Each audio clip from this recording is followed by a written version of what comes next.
শাপলিক হচ্ছে Bangladeshi digital market place. এখানে আপনি দুনিয়ার সকল ডিজিটাল প্রোডাক্ট কিনতে পারবেন, চাইলে বিক্রিও করতে পারবেন। তাই প্রথমেই এখানে একটা সেলার আইডি ক্রিয়েট করতে হবে। সেলার আইডি ক্রিয়েট করার জন্য আমরা ধাপে ধাপে খুবই সহজ কিছু প্রক্রিয়া অবলম্বন করব। প্রথমে আমরা চলে যাব বিকাম এ সেলার এই অপশনটাতে। এখানে একটা ক্লিক করার পর একটা নতুন উইন্ডো ওপেন হলো। এই জায়গাতে দেখবেন ডান পাশে রেজিস্টার নামে একটা প্যানেল আছে। এই প্যানেলের এই রেজিস্টার বাটনটাতে আমরা একটা ক্লিক করব। ক্লিক করার পর এখানে দেখবেন যে I M A customer, I M A vendor. যদি আমরা সাপ্লিকা থেকে কিছু কিনতে চাই তাহলে এখানে I M A customer select করতে হবে। আর যদি আমরা সাপ্লিকা বিক্রি করতে চাই তাহলে আমাদের এখানে সিলেক্ট করতে হবে আই এম এ ভেন্ডর। তো আমরা এখানে আই এম এ ভেন্ডর এই অপশনটা সিলেক্ট করে দিব। সিলেক্ট করার পর এখানে দেখবেন প্রথমে ইমেল অ্যাড্রেস দেওয়া লাগবে, তারপর পাসওয়ার্ড, তারপর হচ্ছে আপনার নিজের নাম, নিজের নামের প্রথম অংশ, নিজের নামের শেষ অংশ, তারপর আপনার বিজনেসের নাম এবং আপনার বিজনেসের ইউনিক ইউজার নেম। এখানে এটা সেট করতে হবে। তারপর আপনার ফোন নাম্বার দিতে হবে। তারপর এখানে আপনি রেজিস্টার করতে পারবেন। তো আমি এই ইনফরমেশনগুলো এখানে বসিয়ে দিচ্ছি, বসিয়ে দেখিয়ে দিচ্ছি আপনি কিভাবে এখানে সেলার হতে পারেন।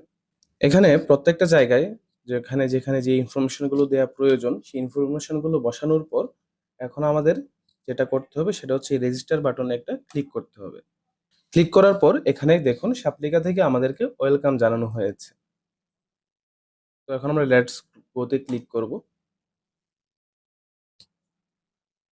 ক্লিক করার পর আমাদের স্টোরটাকে সেট আপ করতে হবে। তো আমাদের স্টোরের একটা অ্যাড্রেস দিতে হবে। আমি এখানে আপাতত একটা অ্যাড্রেস দিচ্ছি।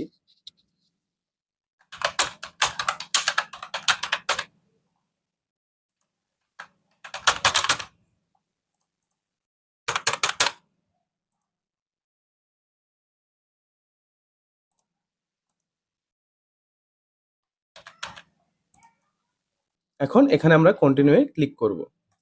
তারপর আমাদের পেমেন্ট অপশনটা ফিল আপ করতে হবে, কারণ প্রোডাক্ট সেল হওয়ার পর যে টাকাটা আমার এখানে জমবে সেই টাকাটা উইথড্র করার জন্য আমার এখানে একটা ব্যাংকিং পেমেন্ট মেথড অ্যাড করতে হবে। সেজন্য আমার সব ইনফরমেশন এখানে দিতে হবে।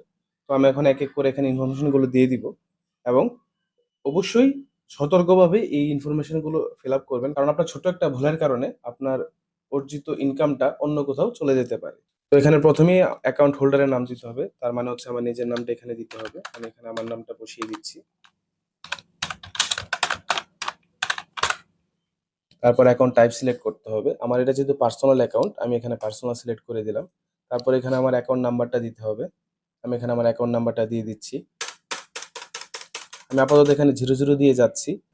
এখানে আপনার ব্যাংকের অ্যাড্রেসটা দিবেন এবং ব্যাংক ইবানের যদি এটা থাকে, সুইফট কোড থাকে, ওই সুইফট কোডগুলা দিবেন। দেওয়ার পর এখানে কন্টিনিউ এ ক্লিক দিবেন।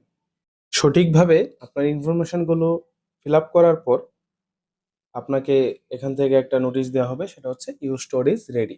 এখন আমরা চাইলে আমাদের স্টোরের ড্যাশবোর্ডে চলে যেতে পারবো।